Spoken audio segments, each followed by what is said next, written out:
christianisme et christianité. De plus en plus, des voix s'élèvent pour dénoncer le christianisme en ceci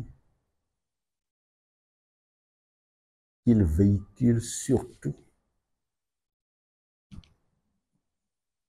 la culture occidentale.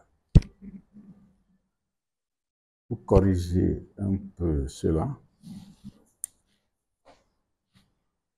des intellectuels, africains comme européens, par souci de vérité, par souci de fidélité, s'acharnent à créer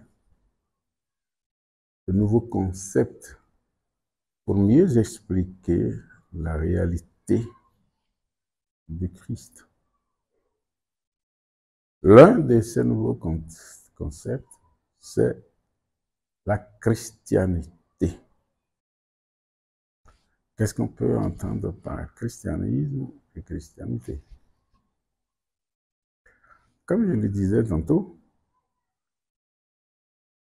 le concept de christianisme nous éloigne de plus en plus de la réalité du Christ dont il porte le nom. Pourquoi? Parce que s'habillant de plus en plus à l'occidental. La couleur de la colonisation, la couleur de l'esclavage se fait voir dans le christianisme. Et aujourd'hui, peu de gens prononcent christianisme ou écoutent christianisme sans penser à esclavage, colonisation, habit occidental. Même Jésus de Nazareth, écrit par le vénérable Joseph Ratzinger, cardinal Joseph Ratzinger, le vénéré pape Jean Benoît XVI. Jésus de Nazareth, tome 1, 2, 3. Dans le premier tome, il y a déjà une grande partie qui parle de cet habillement à l'occidental, de ces habits à l'occidental. À partir, il a fait l'analyse historique du christianisme depuis sa naissance jusqu'à nos jours, pour montrer justement que ces habits ne permettent pas à l'Afrique et aux autres parties du monde de se retrouver. Au nombre de ces habits que reprochent ces intellectuels, pas seulement africains, nous l'avons dit, au christianisme, il y a la transcendance de Dieu. On insiste uniquement sur la transcendance de Dieu. Dieu est là-bas, notre Père qui est Zushu. Nous sommes ici. Quel est le lien aurions-nous avec le Dieu qui est là-bas? Et pourtant, on nous l'impose. Et ça les satisfait. Et ils sont heureux. Ils savent que nous n'atteindrons jamais ce Dieu qui est là-bas parce que nous sommes sur la terre. C'est de la vanité tout simplement, de la vanité religieuse. La foi qui insiste sur le troisième sujet de foi, Dieu, en oubliant l'homme, ça, on peut compter là un habit occidental. Parce que ça ne nous aide en rien. Ça nous vide de notre possibilité. Ça nous vide de notre possibilité. Un autre exemple d'habit, nos ancêtres. Nos ancêtres On nous sépare de nos ancêtres. On nous enlève notre côte, notre colonne vertébrale. On nous enlève parce que c'est péché. Il ne faut pas le faire. Mais au nom de quoi on se serait attaché à leurs ancêtres, on le veut ou non. Et les chrétiens, que ce soit pasteurs ou prêtres, il y en a, heureusement, qui ne sont pas tous comme ça. Heureusement, heureusement, fort heureusement.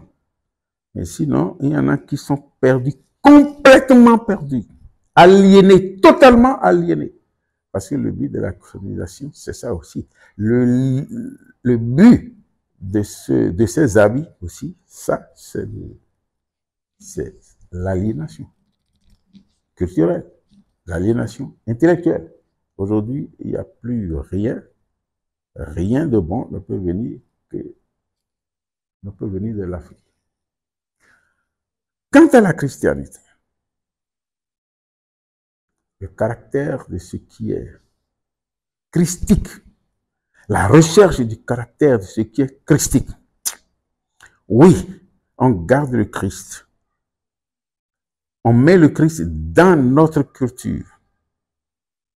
Le Christ qui est universel doit prendre l'habit de la culture qui le prend comme rédempteur. Nous, en Afrique, nous prenons le Christ comme rédempteur avec des canaux occidentaux. Ça ne marchera pas. Il nous faut des canaux africains, culturellement africains, pour que le Christ porte son fruit. La religion peut être considérée comme un élément d'arrosage. Donc, quand on arrose un plant, ses racines sont nourries et ça y est, ça lui permet de s'enfoncer dans la terre pour aller puiser autre quantité d'eau et de la nourriture. Mais ici, dans le cas du christianisme, les plants ne sont pas en terre. Et on arrose. Ça va donner quoi? Rien. Rien du tout. Rien du tout. Ça ne peut donner que du désordre. Mélange de la foi, infidélité. Ça ne peut que donner que ça. Vous comprenez?